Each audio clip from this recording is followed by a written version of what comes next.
하나님의 전이 될 것이요 하나님께서 내게 주신 모든 것에서 10분의 1을 내가 반드시 하나님께 드리겠나이다 하였다. 아멘. 기도하시겠습니다. 살아계신 하나님 아버지, 감사합니다. 이 말씀으로 우리의 영혼이 주의 놀라운 영광을 보게 하여 주옵소서. 하나님을 만난 자로서의 감격과 고백과 증거가 우리의 삶에 있게 하여 주옵소서. 예수님의 이름으로 기도합니다. 아멘. 교회 생활을 하시면서 소위 하나님을 믿는다라고 하는 분들이 이런 질문을 받았다라고 생각을 해보시기 바랍니다. 무슨 질문이냐? 당신이 믿는 하나님은 도대체 어떤 분이십니까? 라는 질문을 받았다라고 가정하시면 그 질문을 받은 분들의 답변이 대충 어떠실 것 같습니까? 자, 여러분들의 답변을 위해서 보기를 드리겠습니다. 1번 자랑스럽게 그 하나님을 자세하게 설명한다. 2번 당황스러워서 어찌할 바 모른다.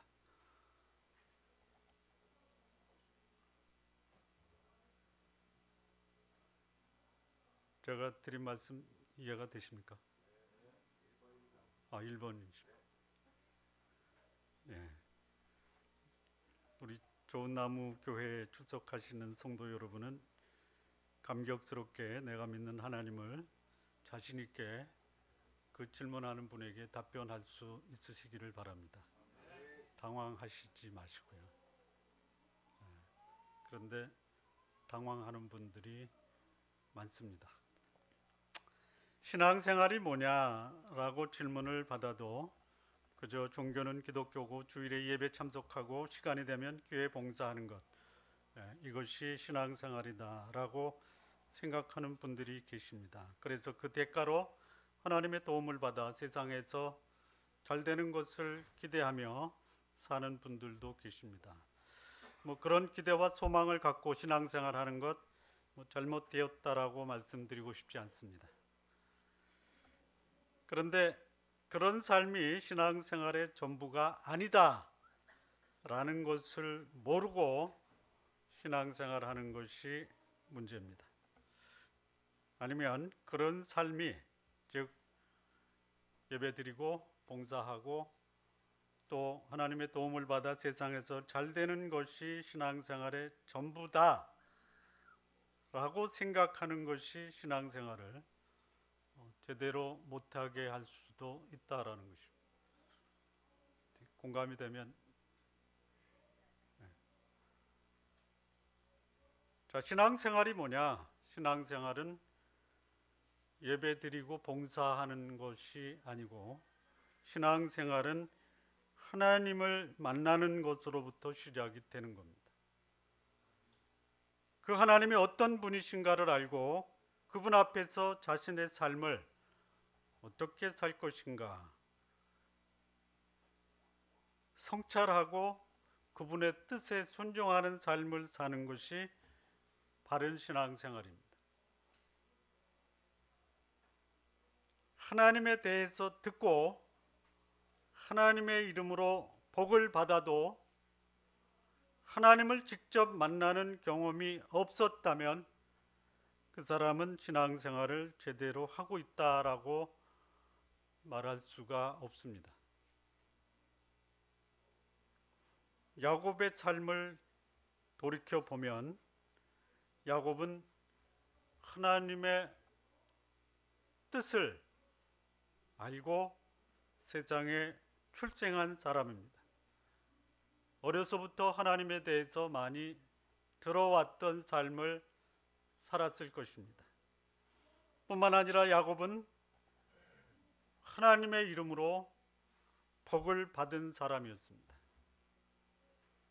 야곱은 하나님의 뜻을 알았습니다. 그 뜻을 성취하기 위해서 그가 살았던 삶의 모습을 보면 이름값을 하면서 살았습니다. 야곱의 이름, 치를 잡다라는 뜻입니다. 소위 말하면 발목 잡는 사람입니다.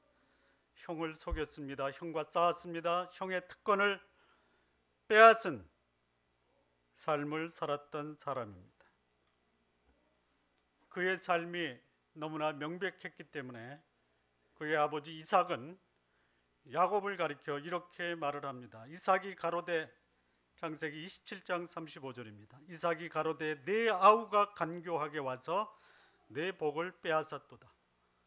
아버지가 아들을 평가할 때 간교한 놈이라고 평가했습니다. 여러분, 간교하다라는 것은 누구에게 써야 적합합니까? 사단에게 쓰는 것입니다. 아버지가 아들을 향해서 사단의 새끼, 이렇게 그 자식을 평가하고 있습니다. 하나님이 지으신 들짐승 중에 뱀이 가장 간교하더라. 옛뱀, 사단을 명칭하고 있습니다. 하나님에 대해서 들었던 사람, 하나님의 이름으로 복을 받았던 사람, 그럼에도 불구하고 그는 간교했던 사람입니다. 그가 훗날 아버지 집을 떠날 때 아버지는 그 이삭을 하나님의 이름으로 축복을 합니다. 창세기 28장 3절 4절을 보면 전능하신 하나님이 내게 복을 주어 너로 생육하고 번성케 하사 너로 여러 족속을 이루게 하시고 아브라함에게 허락하신 복을 내게 주시되 너와 함께 내 자손에게 주사 너로 하나님이 아브라함에게 주신 땅 곧 너의 우거하는 땅을 유업으로 받게 하시기를 원한다라고 축복을 하고 있습니다. 하나님의 뜻을 알았던 사람, 하나님에 대해서 들었던 사람, 하나님의 이름으로 복을 받았던 이 야곱, 그럼에도 불구하고 야곱은 한 번도 하나님을 제대로 만난 적이 없습니다. 소위 교회 예배 참석하면 하나님에 대해서 들으시죠. 하나님의 이름으로도 예배 참석하는 한 반드시 듣죠. 한두 번도 아니죠. 그러면서도 하나님을 만나지 못한 분들이 계시다라는 거, 우리 성도님들은 그런 분들이 아니시기를 바랍니다.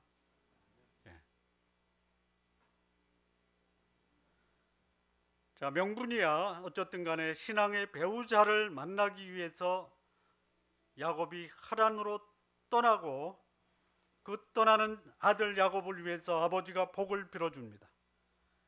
실상은 형 에서의 살해 위협을 피하기 위해서 방랑자 또는 나그네 신세로 집을 떠나야만 하는 상황이 야곱에게 닥쳐온 것입니다. 오늘 하나님을 믿고 있다고 하는 분들 중에 하나님에 대해서 들었고 하나님의 이름으로 복을 받은 경우가 있습니다. 하지만 그 하나님이 누구신지 개인적이며 인격적으로 만나지 못할 수도 있다라는 것이에요.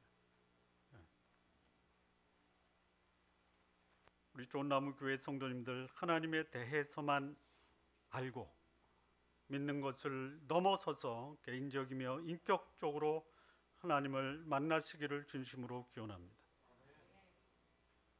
혹시 여러분의 이력서에 쓸 때 종교란에 기독교라고 쓰면서 거기다가 가로치고 저는 하나님을 만난 사람, 이렇게 쓰실 수 있기를 바랍니다. 여기 형 에서를 피해서 도망가고 있는 야곱에게 하나님이 나타나셨습니다. 그리고 야곱은 피상적으로 알았던 하나님을 이제 경험적으로 알게 됩니다. 하나님을 만난 야곱의 마음에 변화가 일어나기 시작합니다. 자, 사람이 하나님을 만나면 어떤 일이 벌어집니까? 아니, 하나님을 만난다라는 것이 무엇입니까?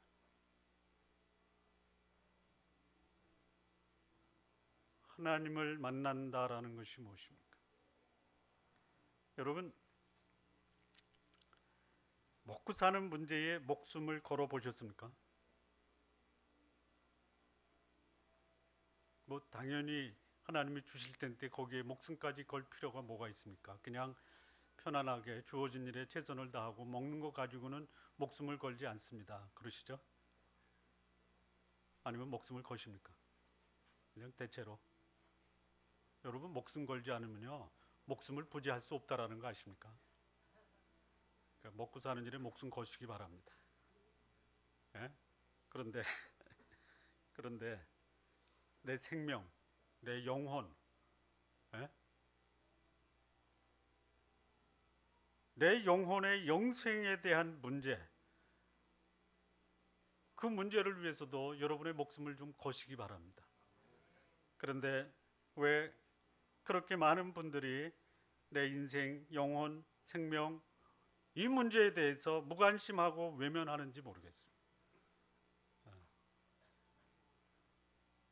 하나님을 만난다라는 것이 뭐냐? 내 인생의 주관자가 누구시며 내 생명의 창조자가 누구신가를 확실하게 확인하는 것이 하나님을 만난다라는 것이.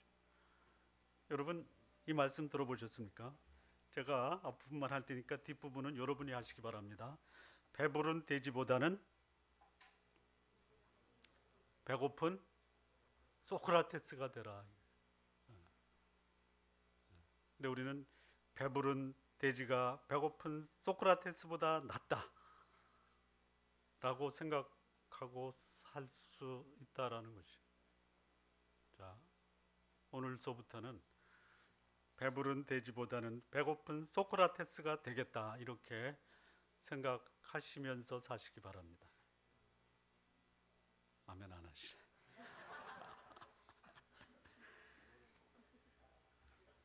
동물적이고 본능적인 삶보다는 영혼의 갈급함, 내 영혼의 이 곤고함을 해결하면서 삶을 살아야 된다라는 것이 하나님을 만난다라는 것이. 내 인생의 가장 큰 문제, 죽음, 그리고 그 죽음의 원인인 죄, 이 문제 해결을 원하시는 분, 하나님을 만나셔야 합니다. 먹고 사는 것이 중요한 것만큼 내 영혼의 영원한 삶을 위해서 그 문제를 해결하는 것, 다른 어느 것보다도 중요한 것입니다. 자, 여러분, 하나님을 우리가 만나고 싶다. 그러면 만날 수 있습니까? 예? 여러분이 만나고 싶어서 하나님이 여러분을 만나 주셨습니까? 아니면 하나님이 여러분을 찾아오셨기 때문에 여러분이 하나님을 만났습니까? 둘 다죠, 둘 다. 그런데 많은 사람들이 하나님을 찾고 있습니다. 방법이야 여러 가지 모습이 있어요. 참 나를 찾아라. 이게 첫 번째 절에 가면 스님들이 말하는 거예요. 참 나를 찾았냐. 그분들은 그것이 하나님을 만나는 거라고 말씀을 하고 있는 것입니다. 영혼에 대한 곤고함 때문에 내가 누구냐, 인생의 목적이 뭐냐, 하나님이 누구냐 찾는 사람들이 있어요. 찾습니까? 여러분, 평생을 기도했어요. 하나님 찾으려고. 그리고 못 찾고 이렇게 고백합니다. 모르겠다. 죽은 다음에 가서 거기서 알아보자. 이렇게 말씀하신 분도 계십니다.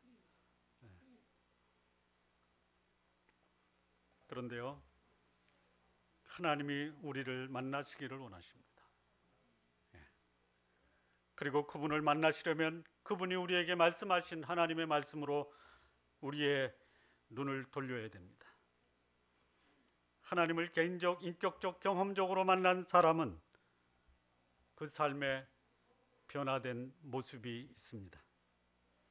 도대체 하나님이 어떤 분이신가를 제대로 알게 된 사람이라면 그들에게는 반드시 변화된 생각이 있습니다. 그리고 삶에 하나님을 만났다라는 증거를 남기게 됩니다. 여러분의 생각이 하나님을 만남으로 변화되었다. 반드시 있어야 됩니다. 삶이 변화되었다. 그거는 좀 기대하기가 어렵습니다. 여러분, 하나님 만나서 생각이 변화되면 삶도 변화가 됩니까? 변화가 되어야 되는데요. 그거는 시간이 걸리는 거예요. 그런데요, 만났다라는 고백과 증거는 남겨야 돼요. 자, 구분하겠습니다. 하나님을 인격적으로, 개인적으로, 경험적으로 만난 사람은 뭐가 바뀐다고요? 생각이 바뀌어야 됩니다. 생각이. 그리고 만났다라는 고백을 해야 되고요. 적어도 소원까지 하면 좋습니다. 그러나 삶이 변화되기까지는 상당한 시간이 걸립니다. 그러니까 나 만났다라는, 그래서 내 생각도 바뀌고 삶의 방향도 바뀌고 고백도 했는데 왜 내 삶이 안 변화될까라고 고민하는 분들 계시죠? 예? 그냥 괜찮습니다. 정상입니다. 예? 정상이에요. 그랬더니 일부 예배 때 얼굴이 다 환해지더라고요. 2부 예배도 그런 것 같아요. 여러분, 내 삶이 변화되는 거 기대하지 마십시오. 안 변해요. 제가 저를 봐도 아는데요. 안 그렇습니까?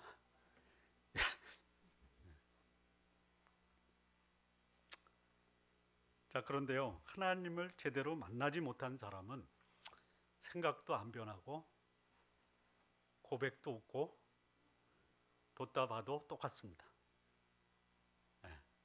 그러니까 여러분은 하나님을 만났는데 생각도 바뀌고 증거도 있지만 삶이 변하지 않은 것으로 보면 되죠. 아니면 만나지도 못했기 때문에 생각도 변하지 않고 고백도 없고 그리고 변화에 대한 기대도 없다. 그렇지 않기를 바랍니다. 자, 야곱이 만난 하나님, 그가 만나서 변화가 됐는데 도대체 그가 만난 하나님은 어떤 분이신가? 하나님을 어떤 하나님으로 만나느냐, 또 하나님을 어떤 하나님으로 알고 있느냐가 그의 신앙의 수준과 신앙의 형태를 결정합니다. 하나님을 문제 해결자로 이해하고 또 하나님을 그렇게 만나신 분들이 있습니다. 그러면 이런 분들은 문제가 생길 때만 하나님께 나가 문제 해결을 요청하고 문제가 없으면 하나님께로부터 멀어지는 사람이 있습니다. 이렇게 하나님을 만난 분도 있어요. 그러니까 여러분, 하나님 만나시려면 여러분 이런 분들의 경우 어떻게 하면 돼요? 그냥 계속 문제 속에 머물러 계시기 바랍니다.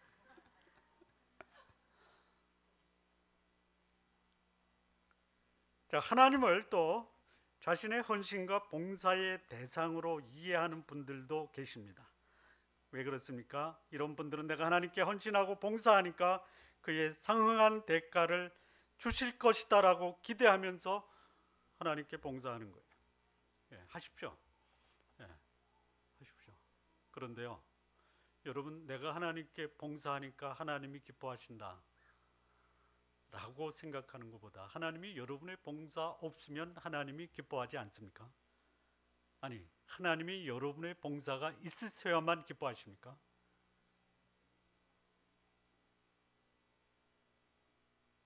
아니면 하나님이 여러분에게 기회를 주시는 겁니까? 말은 바로 해야 됩니다. 자, 야곱이 만난 하나님은 어떤 분이신가? 첫 번째입니다. 13절 말씀을 보시면요, 또 본즉 여호와께서 그 위에 서서 가라사대 나는 여호와니 너희 조부 아브라함의 하나님이요 이삭의 하나님이라. 너 누운 땅을 내가 너와 내 자손에게 주리니.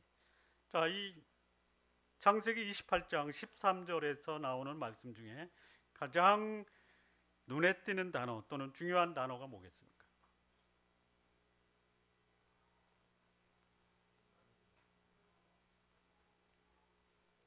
뭐냐면요, 가라사대입니다. 가라사대. 하나님이 어떤 하나님이냐? 하나님은 우리에게 말씀하시는 하나님, 우리와 대화하기를 원하시는 하나님이십니다. 지금까지 야곱이 알았던 하나님은 제3자를 통해서 들었던 하나님이에요. 그것이 잘못된 것이 아닙니다. 우리는 제3자를 통해서 하나님을 전해 들을 수가 있습니다. 하나님의 말씀을 전해준 분이 제대로 하나님을 만난 분이라면 그것은 은혜이고 복입니다. 그런데 통상적으로 하나님을 말씀해 주시는 그분이 자신의 입장에서 하나님을 말씀해 준다면 그거는 단편적인 하나님이 될 수가 있습니다. 지금 야곱은 자신의 부모로부터 하나님을 들었습니다. 그런데 이제는 직접 하나님이 야곱과 더불어 대면하여 말씀하시고 야곱은 하나님을 만나고 있습니다. 그 하나님이 야곱에게 지금 말씀하고 계십니다. 하나님은 침묵하시는 하나님이 아니십니다. 우리가 하는 말만 듣고 계시는 분도 아니십니다. 그분은 우리에게 말씀하십니다. 그분의 뜻을 전하십니다. 여러분이 갖고 계신 가장 궁금한 문제, 하나님이 여러분에게 어떻게 말씀하시는 것을 들어보셨습니까? 지금 이 야곱, 형의 살해 위협을 피해서 도망가고 있는 것입니다. 지금 떠나면 언제 돌아올지 몰라요. 여러분, 그때에 가장 듣고 싶은 말이 뭐예요? 여러분이 힘들고 어렵고 고통 가운데 있을 때 여러분이 하나님께로부터 듣고 싶은 말이 뭡니까? 그거 들으시기 바랍니다. 그거 들으셔야 돼요. 그랬더니 하나님 뭐라 하냐면, 내가 너와 함께 있어. 네가 가는 곳에 내가 동행하고 너를 보호하고 너를 이끌러 다시 이 땅으로 돌아오게 할 것이다 라는 말씀을 듣는 거예요.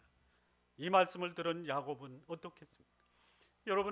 여러분의 삶의 현장에서 도대체 이 삶이 무엇이냐라고 궁금할 때 하나님이 여러분에게 나타나셔서 내가 너와 함께 있어. 너를 지키고 너를 보호하고 너에게 복 주고 내가 내게 분부한 모든 것을 다 이루기까지 너를 떠나지 아니할 것이고 내가 다시 너를 이끌어 이 땅으로 돌아오게 할 것이다 라는 말씀을 들었다면 여러분 삶이 어떻게 되겠습니까?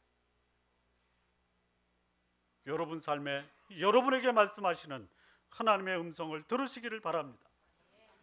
여러분, 예배를 드린다라는 것이 무엇입니까? 예배는 두 가지 의미가 있습니다. 하나님을 향한 나의 사랑의 고백이 예배입니다. 예배는 또 뭡니까? 내 삶을 당신께 드립니다라고 하는 섬김의 의미가 있습니다. 나를 사랑하시는 하나님의 음성을 듣고 오늘 하나님이 나에게 말씀하셨다라는 그 말씀 앞에 감격하는 것, 그것이 예배입니다. 하나님을 만난 사람은 하나님의 음성을 듣습니다. 그분께 나의 마음을 고백하는 삶을 살게 되는 것입니다. 자, 하나님을 만난 야곱의 두 번째 모습, 야곱이 만난 하나님은 어떤 하나님이신가? 14절 말씀입니다. 내 자손이 땅의 티끌같이 되어서 동서남북에 편만할지며 땅의 모든 족속이 너와 내 자손을 인하여 복을 얻으리라. 야곱이 만난 하나님은 자손과 땅에 대한 복을 주시는 하나님이셨습니다. 야곱이 부모님으로부터 하나님이 자신과 자신의 후손을 복 주시고 땅을 기업으로 주신다라는 축복을 받았습니다. 여러분, 제가 여러분들에게 축복의 기도를 해드렸을 때 아멘으로 받으시죠? 그런데 그 말이 100% 이루어질 것을 믿고 감격하는 겁니까?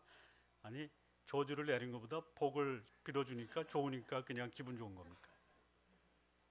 어떤 겁니까? 그렇습니까? 이루어집니까? 이루어져요? 여러분, 목사가 어느 성도한테 축복할 때 축복을 안 빌어주겠습니까? 근데 그 목사가 빌어주는 복은 되면 다행이고 안 돼도 저한테 왜 당신이 빌어준 복 안 됐다고 목사한테 욕합니까? 저주 안 한 것만 해도 다행이죠. 그런데 하나님이 직접 나타나셔서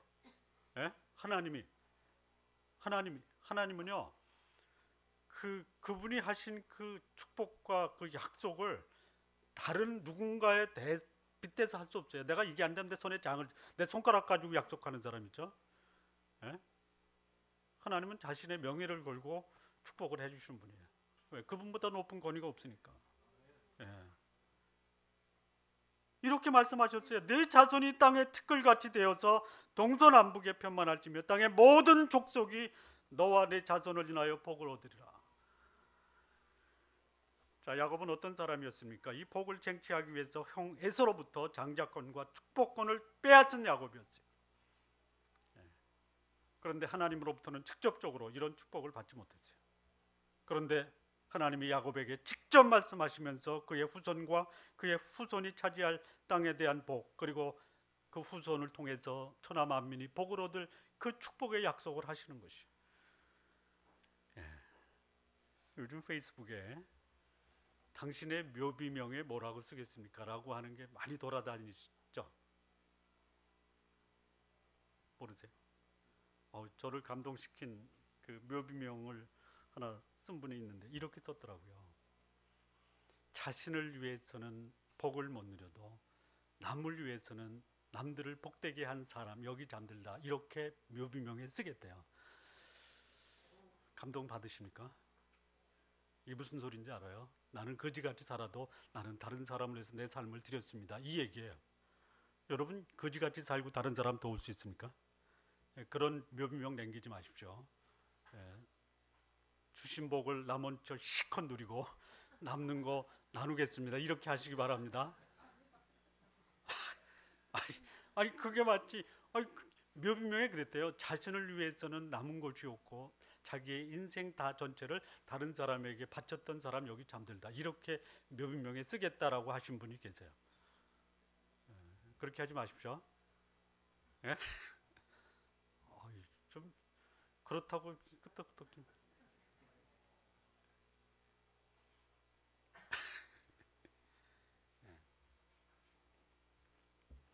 여기 하나님이 야곱에게 주신 축복이 뭐냐?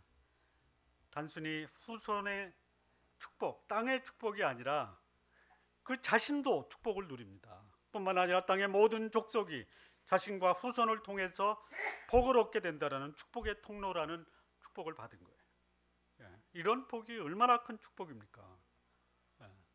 부모들이 자녀에게 기대하는 게 잘 먹고 잘 살아라. 그런데 거기다가 이 아이를 통해서 주변 사람들이 행복한 거예요. 나라가 복을 받는 거예요. 전 세계가 복을 받는 거예요. 하나님이 그런 복을 여러분들에게도 주셨습니다. 믿으십니까? 믿으시기 바랍니다. 아브라함과 이삭, 야곱의 믿음을 계승한 하나님의 백성에게도 하나님은 오늘 아브라함과 야곱과 이삭에게 주었던 축복을 동일하게 우리에게 주신다라고 말씀합니다. 갈라디아서 3장 9절 보면 그러므로 믿음으로 말미암은 자는 믿음으로 있는 아브라함과 함께 복을 받느니라, 이렇게 말씀합니다. 아직 못 받으셨다고요? 괜찮습니다. 이 약속만 하나님이 주신 약속이라면요, 시간이 가고 또 세월이 가면 이 축복은 반드시 이루어지는 것이. 아브라함에게 주신 축복, 아마 당대에 아브라함이 부자로 산 거 그 복은 받았어요. 사실은 아브라함은 땅 한 평 자기 이름으로 산 것이 없었습니다. 그런데 이 약속은 유효한 것이. 자, 문제는 뭐냐? 문제가 있습니다. 하나님을 믿는다는 나 자신이 하나님이 아브라함, 야곱에게 약속하신 그 약속이 나에게 주신 약속의 말씀으로 믿고 받아들이느냐, 이게 문제입니다. 아마 이럴 거예요. 내가 원하는 때에 원하는 방법으로 주신다면 믿겠죠.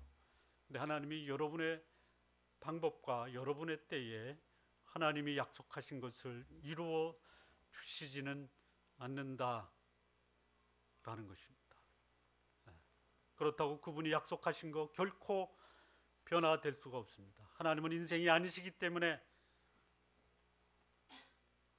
시건치 않습니다. 시건 그냥 말을 우리말로 하면 씹는 겁니다. 씹는 거. 하나님은 약속하신 것을 씹는 분이 아니십니다. 여러분들은 자주 씹죠?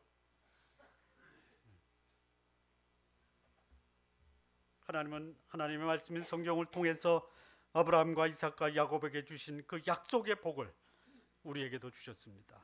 이런 복 성도님들에게도 말씀하시고 계심 들으시기 바랍니다.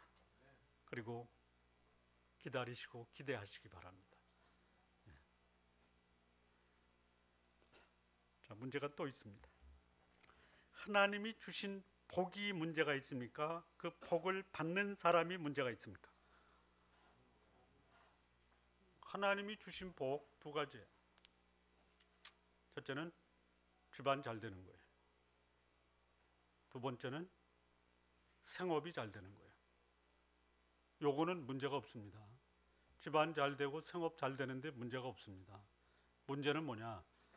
집안 잘 되고 생업 잘 되는 사람에게 문제가 있는 거예요. 하나님이 주신 복이 화가 되지 않게 하시기 바랍니다. 하나님이 주신 복이 복으로서 여러분과 여러분의 후손과 대대손손 여러분을 통해서 여러분 주변이 복된 세상에 되게 하시기를 바랍니다. 하나님이 주신 복을 오히려 자기의 이기심과 욕망을 위해서 사용한다면 이 복은 언젠가 화로 바뀔 수가 있습니다. 그런데 하나님 주신 이 복을 하나님을 섬기고 사람을 섬기고 그리고 인격의 성숙으로 그 복을 사용한다면 이 복은 우리에게 평안과 안정을 주실 것입니다. 자, 세 번째, 야곱이 만난 하나님은 어떤 하나님이신가? 15절 말씀을 보면요, 내가 너와 함께 있어 내가 어디로 가든지 너를 지키며 너를 이끌어 이 땅으로 돌아오게 할지라. 내가 내게 허락한 것을 다 이루기까지 너를 떠나지 아니하리라 하신지라. 이렇게 말씀합니다. 야곱이 만난 하나님은 어떤 하나님이냐? 야곱과 동행하시고 보호하시고 약속하신 것을 다 이루시겠다라고 하신 분이 하나님이십니다. 이게 야곱이 만난 하나님입니다. 야곱, 그는 외톨이로 혈혈단신 부모를 떠나고 있습니다. 혼자 떠나는 이 야곱, 외로움, 괴로움, 불안함으로 집을 떠나고 있습니다. 그런데 하나님이 야곱을 만나셨습니다. 그리고 야곱에게 말씀하시기를 내가 너와 함께 있어 내가 어디로 가든지 너를 지키며 너를 이끌어 이 땅으로 돌아오게 할지라. 내가 내게 허락한 것을 다 이루기까지 너를 떠나지 아니하리라. 이렇게 말씀하십니다. 나에게 복을 주시고 나를 보호할 능력이 뛰어난 하나님이 나와 동행하신다라는 것, 이것은 나의 외로움, 괴로움, 불안함을 극복할 가장 큰 위로와 격려가 되었던 것입니다. 여러분, 외롭고 괴롭고 불안할 때 주변의 사람들은 여러분에게 문제 해결에 도움이 안 돼도 여러분을 만나주신 하나님이 여러분의 외로움, 괴로움, 불안함을 극복해주고 여러분과 함께 동행하시겠다라고 말씀하셨으면 여러분 어떻게 하시겠습니까? 힘차게 사시기 바랍니다. 아마 야곱에게는 하나님이 약속하신 그 약속을 들었을 때 그 약속하신 것은 반드시 이루어질 것이다. 그리고 야곱의 마음속에 있었던 이 커다란 짐, 외로움, 괴로움, 불안함, 그 짐은 벗어버리고 가벼운 발걸음으로 그는 그의 목적지를 향해서 떠날 수 있었을 것입니다. 야곱이 만난 하나님, 야곱의 마음을 누르고 있었던 온갖 걱정을 말끔히 씻어주신 하나님이셨습니다. 하나님을 만난 분들, 그들은 하나님의 약속으로 마음의 걱정과 근심을 일거에 해결된 것을 경험하는 분들입니다. 여러분, 이렇게 말씀하십시오. 하나님이 여러분을 찾아오십니다. 여러분이 거부하는 거예요. 거부하지 마시고 받아들이시고 야곱의 걱정을 말끔히 씻어주신 하나님이시오. 저에게 남아있는 이 염려와 걱정의 찌꺼기를 당신께서 말끔히 씻어주시기를 원합니다. 이렇게 기도하시기 바랍니다. 그리고요, 그렇게 하셨으면요, 그 다음부터는 그냥 의지적으로 편안하게 사십시오. 하나님께 드려놓고 또 달라고 해서 그 걱정, 염려 끌어안고 사시지 마시고요. 혹시 내 속에 남아있는 걱정과 불안이 있다면 내가 만난 하나님, 그분이 어떤 분인가를 다시 한번 확인해 볼 필요가 있습니다. 전능하신 분, 나를 지으신 분, 나와 동행하시는 분, 나에게 영생을 주시는 분이 내 걱정과 불안을 걷어 가시겠다고 하면 그분에 맡기십시오. 너희 염려를 다 주께 맡겨버리라. 이는 그가 너희를 권고하심이니라. 이렇게 말씀을 하십니다. 그런 하나님이 여러분의 하나님으로, 또 여러분이 그런 하나님을 만났다라는 고백과 증거를 하시기 바랍니다. 하나님을 만난 야곱, 어떻게 변화되었는가? 하나님을 만난 사람이라면 반드시 생각과 삶의 변화가 있습니다. 야곱은 자신의 목적을 달성하기 위해서 수단과 방법을 가리지 않았던 사람입니다. 이런 야곱이 변화가 됩니다. 여러분, 수단과 방법을 가리지 않는 사람의 특징이 뭡니까?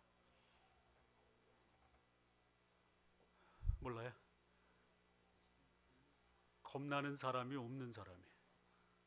네? 수단과 방법을 가리지 않고 자기의 목적을 달성하는 사람은요, 두려운 사람이 없는 사람. 네. 그런데 이런 야곱이었어요. 수단과 방법을 가리지 않고 겁나는 사람 없이, 아버지도 속였던 사람. 네. 이 사람이 바뀌어요. 어떻게 바뀌어요? 두려운 대상이 생긴 거예요. 하나님을 만나면요, 하나님의 임재 앞에서 하나님을 두려워하는 사람으로 변화가 됩니다. 16절 17절을 보면요, 야곱이 잠이 깨어 가로되 여호와께서 과연 여기 계시거늘 내가 알지 못하였도다. 이에 두려워하여 가로되 두렵도다. 이것이요 다른 것이 아니라 이는 하나님의 전이요 이는 하늘의 문이로다 하고, 하나님을 만난 사람들의 한결같은 공통점이 있다면 하나님을 두려워하는 마음을 갖는다라는 것이죠. 거룩하신 하나님, 전능하신 하나님을 만난 사람, 이 사람은 자신의 더러움, 거짓됨, 죄이라는 것으로 인해서 하나님을 두려워하는 마음을 가졌던 것이죠.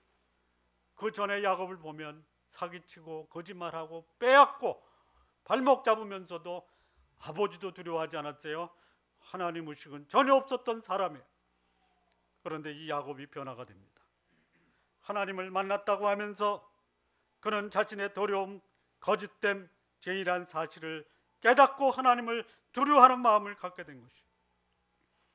하나님을 만났다고 하면서 자신의 무력함과 거짓됨으로 인해서 하나님을 두려워하는 삶이 아직도 없다면 그 사람 하나님 만났다라는 것 다시 한번 좀 확인해 볼 필요가 있습니다.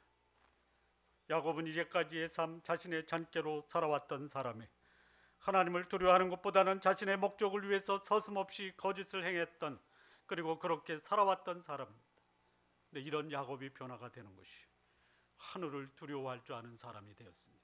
하나님을 두려워하며 자신의 거짓됨 앞에서 내가 두렵도다, 하나님을 배웠도다. 하나님을 만난 사람, 자신의 모습을 제대로 보는 사람입니다. 두 번째, 하나님을 만난 야곱은 어떻게 변화되었는가? 그의 삶에 하나님을 섬기겠다라는 이 서원이 있었습니다. 18절부터 22절까지 보면요, 야곱이 아침에 일찍 일어나 베개하였던 돌을 가져 기둥을 세우고 그 위에 기름을 붓고 그곳 이름을 베델이라 하였더라. 그 성의 본 이름은 루스더라.